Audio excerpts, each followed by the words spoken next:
Good morning. So what I'm doing is I'm heading out to a trail.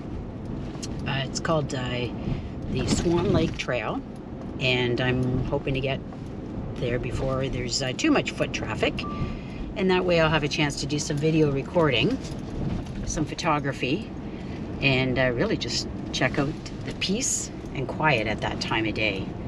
So I'm happy to bring you along. I hope we have a chance to see some really cool things.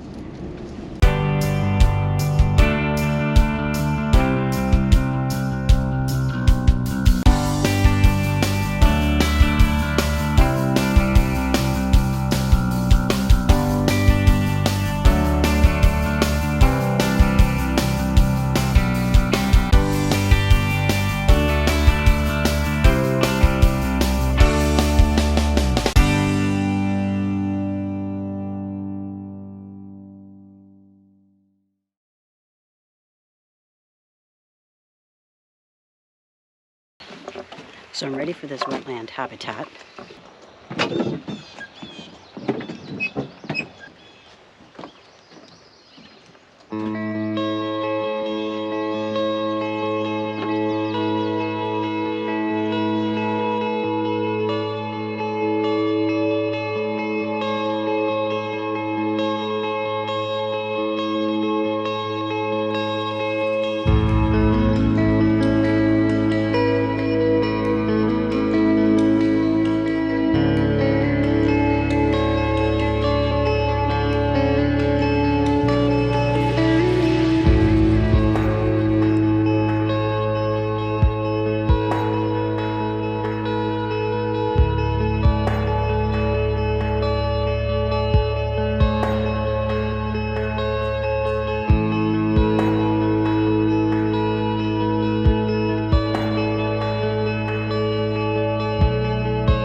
I'm on to trail number 2 for today.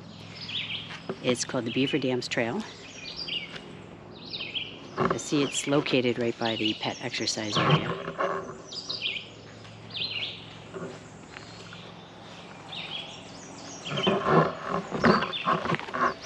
And so I was greeted by deer flies and mosquitoes when I got out of the truck. So we'll see how this trail looks.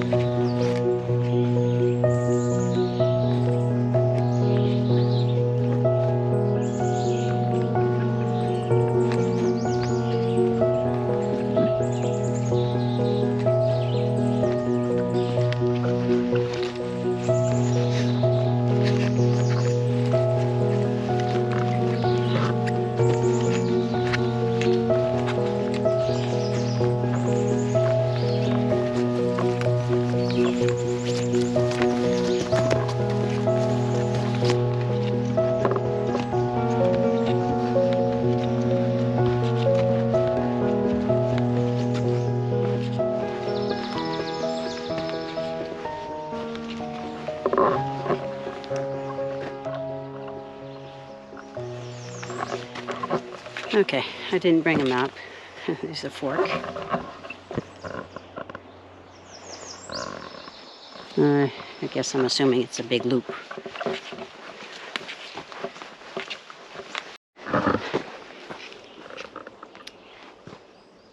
What's really cool is when you're out on these trails, you have very little chance of running into other people, I suppose, unless it's the afternoon. And I think it's just because people anticipate there'll be a lot of bugs. And there have been. That other trail, Swan Lake Trail, the only people I encountered was a mother with 4 of her kids. You could smell they were all sprayed down with bug repellent, which is good. And I haven't used that, so that's why I'm using the bug shirt. And I haven't seen anybody, including in the parking lot, which really only holds about, maybe 5-6 vehicles. And then there's a bicycle rack, so people can ride their bikes to these trails. There's only one that you can ride on, and that's the one that we showed you yesterday. So it's just beautiful having the trail to myself. It's not that I've seen, lots of different mammals. I haven't, but it's interesting to be able to just listen, and the sounds I hear are nature. There is a highway that's not too far away from here, Highway 522, and I can hear occasional traffic when the transport trucks go by. But anyway, this is a neat trail, and I'm enjoying Beaver Dam Trail.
So it's very buggy in here on Beaver Dam Lake Trail, and it's because there's all these pockets of water.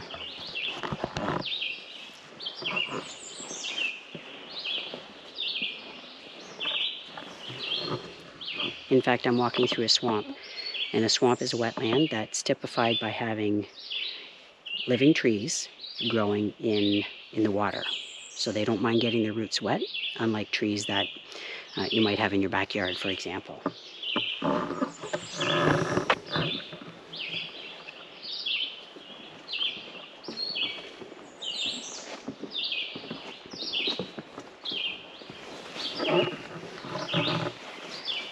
So wherever you get bodies of water that are too small or temporary to have fish growing or living in them, that's where you'll have a very healthy mosquito population. Also slow moving water or stagnant water. So they do very well in swamp, marshland, as long as the marshland doesn't have a lot of fish living in it. Swales that are like isolated bodies of water, the kind that I've shown you with duckweed, those small vascular plants, the tiniest vascular plants we have growing in it. So ideal mosquito habitat.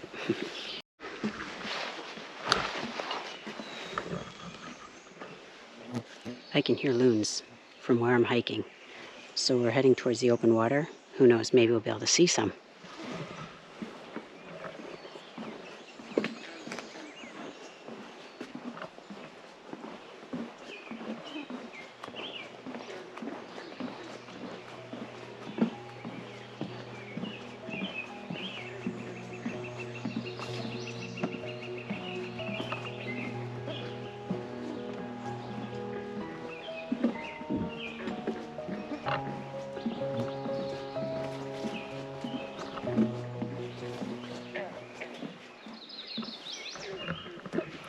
That banjo string sound, that's the call of the green frog. There's another one that is also in its breeding season called the bullfrog. They look very similar, and they both breed around late June, early July.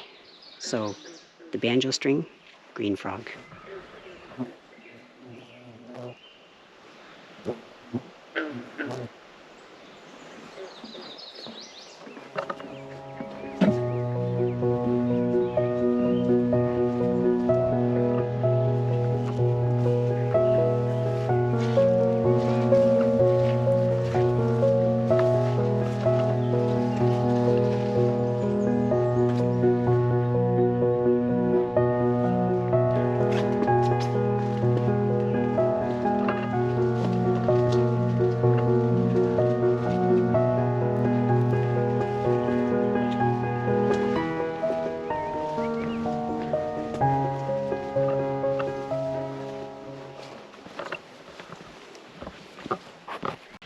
I'm back at the site.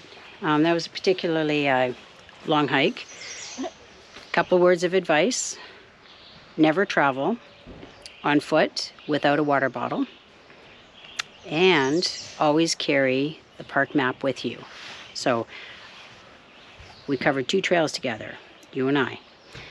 First one was to Swan Lake, but because I didn't have a map, and once there is a fork in the trail, didn't know for sure which way to go, because the map that we had that was in the truck is one that we used on our bike trail yesterday, which was a really cool day because that's the day we got to see the bear and the loons when we went cycling. Then the second trail was the Beaver Dams Trail, and that one was more extensive and there were some really low-lying areas. So I went through that and was watching the trail markers, 8, 9, and I figured I'd see a 10, and I started seeing forks in the trail. Anyway, I didn't have the trail map, so I had to double back, and it was really warm. And I'm really glad I had my bug gear on at the time. Now, this is who I came home to.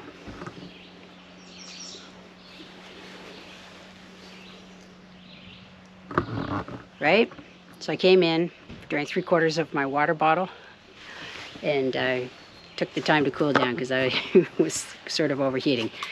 Now what I'm going to show you is our setup for solar, because here at Grundy Lake Provincial Park we got a non-electric site, so we are very excited that there's full sunshine today. So let me go through that with you.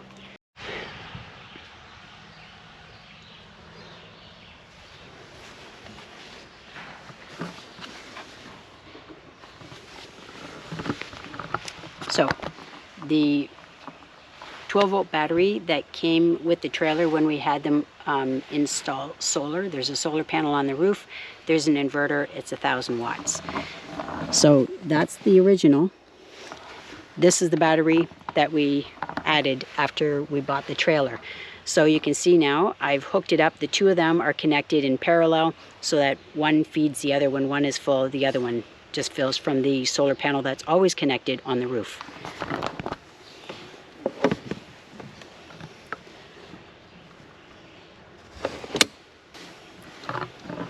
And then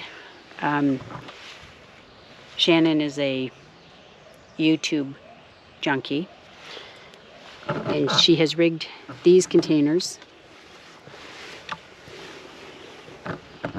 made of those milk containers so that it will carry our wood that we use under the stabilizers outside of the pass-through, so it doesn't fill up that area. So that's why we have milk cartons. You won't necessarily have milk cartons on yours. So those cables that you saw with the clamps are connected to our solar panel. So I have a charge controller here.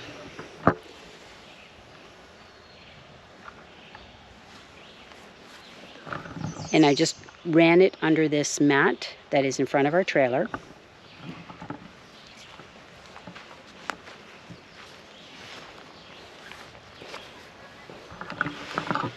And that's a 100-watt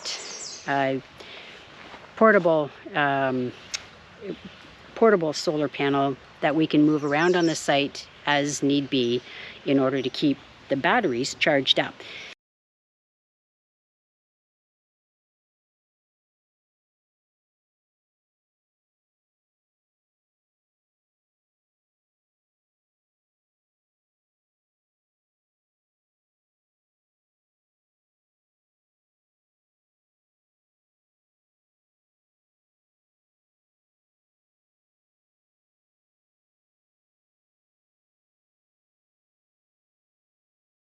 Back here, we have a separate solar panel that we are using to charge up our jackery. And just yesterday, I was uploading that bear footage and the loon footage and wanted to have a chance to see what that looked like. So we ran down our jackery, even though we got to charge it up when we went to see Shannon's brother's family, since they have hydro. Anyway, so I'll show you what this looks like and how we can tell that the jackery is charging up just fine.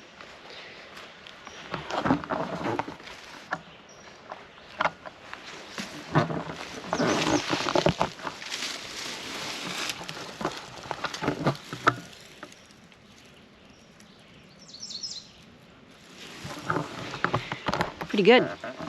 It was 77% about 5 minutes ago, but because we have that full-on sunlight, I know it's not charging at 120 watts, which is what that panel is. But it charged at 1%, and that's just in 5 minutes because it's taking in about 38 watts of solar. It's very, very unlikely you'll get the full amount of sunlight that a solar panel is able to use. And you'll see that we also have a camping light that we use. We try to buy whatever we can that is rechargeable as opposed to using disposable batteries. So this one is rechargeable with a USB plug-in, but also it has its own solar panel on the top. So I'll show you that.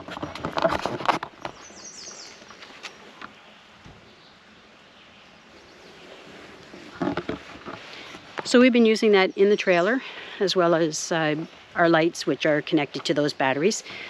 And so we are able to just replenish on a wonderful day like today. First couple of days, I mentioned, we didn't have real great luck with solar.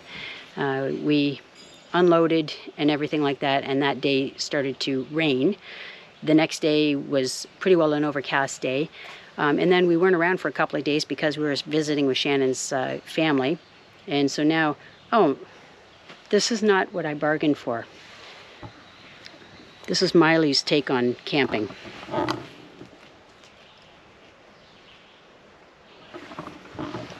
That's my chair. There's only 2 chairs in the whole tent, and that one is mine. But apparently it's in the sunspot, and she's taken it over until, I don't know, I give her other suggestions. So that's what we have going on. This is our setup. We're out on our bikes yesterday.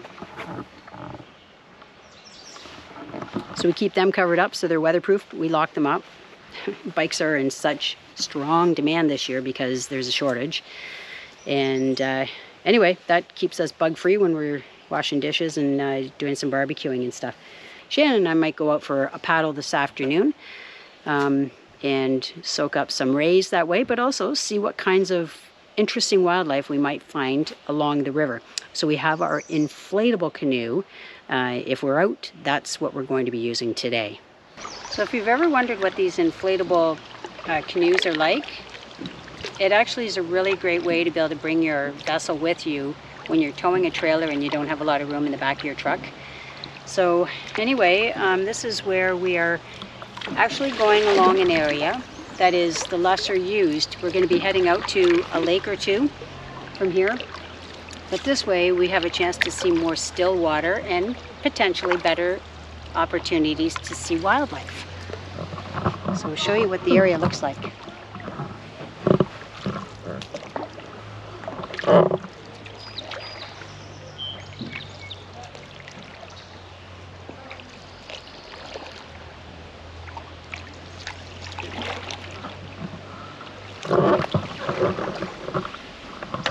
We're out here in the afternoon, so we know that it's a little bit busier, but we expect that we'll probably have a chance to find a place that's more filled with solitude.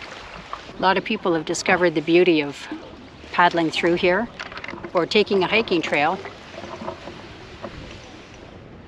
or just paddling along with me.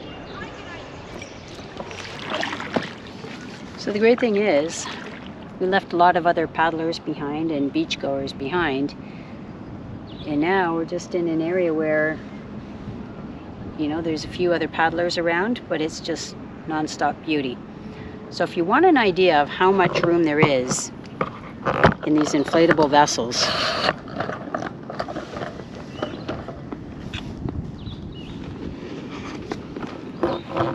There's not a ton of room, and most of the room is taken up by your inflatable sides. But the reason you want something like this is because it'll pack, and you'll be able to bring this 50-pound vessel, this 50-pound duffel bag with you wherever you camp. It just fits in the back of the pickup truck or inside your trailer if that's how you travel. So it'll give you a chance to see the beauty around here.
Good morning. It's our second last morning here, and it's beautiful this morning. I think we're expecting rain this afternoon, so we'll start packing up. So I'm just out here in the view of, I'll have to get you the name of the lake, but in view of the lake, that's just a couple minute walk from our campsite, and just videoed a little bit of activity from a Beaver, where it's Beaver Lodge sits just across the way. I've shown you this view before, but here it is again. Thanks for joining me on Hiking with Kathleen. I'm so glad you got to spend the time exploring Grundy Lake Provincial Park with us. Please join us next week when we have yet another camping adventure to upload for your pleasure. In the meantime, if you like this video, please click like. And if you'd like to see more content like this, please consider subscribing. Thanks so much. See you next week. Bye for now.